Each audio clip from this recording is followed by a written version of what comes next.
Breaking tonight, President Trump's attorney, Rudy Giuliani, with some explosive allegations regarding the Michael Cohen tapes. Hello and welcome to Justice. I'm Jeanine Pirro. Thanks for being with us tonight. And thank you for once again making Justice the #1 rated show on all of cable news all last weekend. My opening statement in a moment, but first, Rudy Giuliani, within the hour, has told Fox News that experts have gone over the tape that former Trump attorney Michael Cohen allegedly made of conversations with the president. And Giuliani says, quote, somebody played around, close quote, with the tape. And he says the Trump legal team is still trying to get to the bottom of it. Among other things, Giuliani said he is trying to get access to the original full recording. A prospect Giuliani concedes is slim. And joining me now by phone on all of this breaking news is the man himself, President Trump's attorney, Mr. Mayor Rudy Giuliani. All right, good evening, Mr. Mayor. Thank you so much for being with us this evening. Some shocking news tonight. I guess, Judge, that we have to stop being shocked. I have to admit that I was. I always thought of Michael Cohen as a responsible guy, a guy who was basically honest and certainly was extremely loyal to the president, as the president was to him for many, many years. I used to hear rumors about him, about his character and some of the things he did. And now I find he does things like records his client, doesn't tell him. He abruptly ended that recording as soon as the president said the word check. We are now, what we're investigating is how did that happen? What actually did happen? What was eliminated? And then you've got to raise that question with every one of these tapes. How many of them did he play around with? I mean, the guy has like 180 tapes. Well, Lanny Davis, his lawyer, said he didn't intend to deceive. Well, I don't know who's a bigger liar. I mean, Lanny Davis has to confront the fact that with Chris Cuomo, he took his phone and he put it in the desk drawer and said, I'm not going to record it. What do you mean you're not intending to deceive? Well, I don't know. These people, these Clinton people, think they can just say something. He didn't intend to deceive, and we got him on tape putting it in the drawer. Well, you know, Mr. President, Mr. Mayor, you and I both know you're a former prosecutor. I'm a former prosecutor. You've got to lay a foundation for the admissibility of any tape.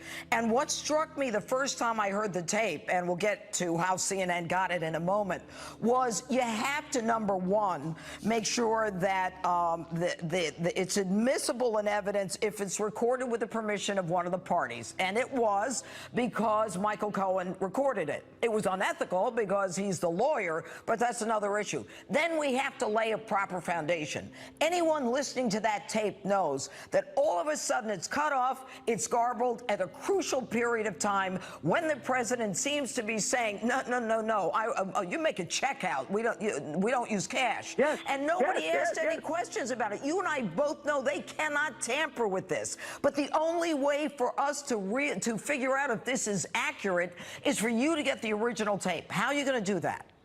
Well, we've got to hope it exists. This could be a recording of a recording. We're not sure yet. That they can probably determine. I mean, you're right. We may never be able to determine that, but we have determined the fact that he tampered with the tape in the sense that he abruptly, mid-conversation, turned it off. Now, we know he didn't do that for a good reason, because a guy that goes into a reporter and hides his thing and says, I'm not taping it, and then is taping it for 2 hours, is definitely not someone who didn't intend to deceive, as Lanny Davis falsely said. Well, in addition to that, he's lying, but that's another issue. You and I both know that in order for the government to admit something into court, they've got to show its continuing custody and that no changes, additions, or deletions have been made. If they cannot prove that there are no deletions or changes, and we don't know where it's been, could that be the reason that it was leaked to CNN? And do you have any idea how it got to CNN? Well, isn't that interesting? Because last week at this time, Jay Sekulow and I were being accused of leaking it. Maggie Haberman, who got the story, to her credit, made it clear that it didn't come from us. There's only one other place it could come from, Cohen and Lanny Davis. And people wondered, well, why did they put it out? Because it's harmful to Cohen. I think they put it out because they wanted the doctored version to obscure whatever else might be on that tape, which will be I'm sure it'll be good for us. That, I think, is lost to us. It was never recorded in the first place. I was hoping he had possibly erased it and we could maybe recover it, but it was never recorded in the first place. Well, you know, Mr. Mayor, everybody knows you can't tamper with stuff. As you know, Judge, we can draw an inference from that it was favorable to us because of the way in which he was deceiving us. That's exactly right. That's exactly right. Rudy Giuliani, I want to thank you for calling in with this break. Great book, Judge. Thank you. I've gotten through half of it now. You gave me a copy. Thank you. Got through half of it. I bought my own to give about 3 or 4 of them out. Great book. I appreciate it. Thank you so much. Right. And I know you're going to have more to say tomorrow morning on Fox News Sunday. Yeah, I'll be on Chris Wallace tomorrow. All right. And now to my opening statement. You know, Americans elected the outsider businessman president. Why? To borrow a phrase from the man himself, what do we have to lose? The economy was in the tank. Our kids were living in the basement because they couldn't find a job. Factories were closing down. Jobs in manufacturing were being shipped overseas. And in trade, China was sucking us dry. The Obama folks called it a healthy economy, but there was barely a pulse. 1% annual GDP growth was the new normal for these bozos. And President Obama even warned that Donald Trump's election would result in economic disaster for all Americans. Because some of those jobs of the past are just not going to come back. And when somebody says, like the person you just mentioned, who I'm not going to advertise for, that he's going to bring all these jobs back. Well, how exactly are you going to do that? What are you going to do? There's no answer to it. He just says, well, I'm going to negotiate a better deal. Well, how exactly are you going to negotiate that? What magic wand do you have? And usually the answer is he doesn't have an answer. Because I want you to tell your friends, don't let a friend vote Trump.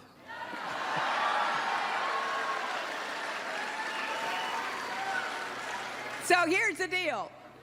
He can't escape the math. Now, you know, math can be kind of inconvenient if it doesn't add up the way you want it to. And economists, left, right, in the middle, all say the same thing, that Trump's policies would throw us into a recession, the last thing we need. He would undermine the growth that we've had since the Great Recession. In the event Donald wins, I have no doubt in my mind the market tanks. His tax plan, in combination with his refusal to reform entitlements and to honestly address spending, would balloon the deficit and the national debt. So even though Donald Trump has offered very few specific economic plans, what little he has said is enough to know that he would be very bad for American workers and for American families. And then there was Paul Krugman, a Nobel Prize-winning economist, writing for the New York Times. Let me say that again. He's a Nobel Prize-winning economy, and here's what he said. The stock market will plummet and never recover from the election of Donald Trump. So we are very probably looking at a global recession with no end in sight. You know, some are so blinded by their hatred of Donald Trump that they forget decades of training in their own field. And as America surges forward with more jobs than people to fill them, with African American and Hispanic unemployment the lowest in history, with millions coming off of food stamps because they want to work, the left, well, they rant and protest and create chaos.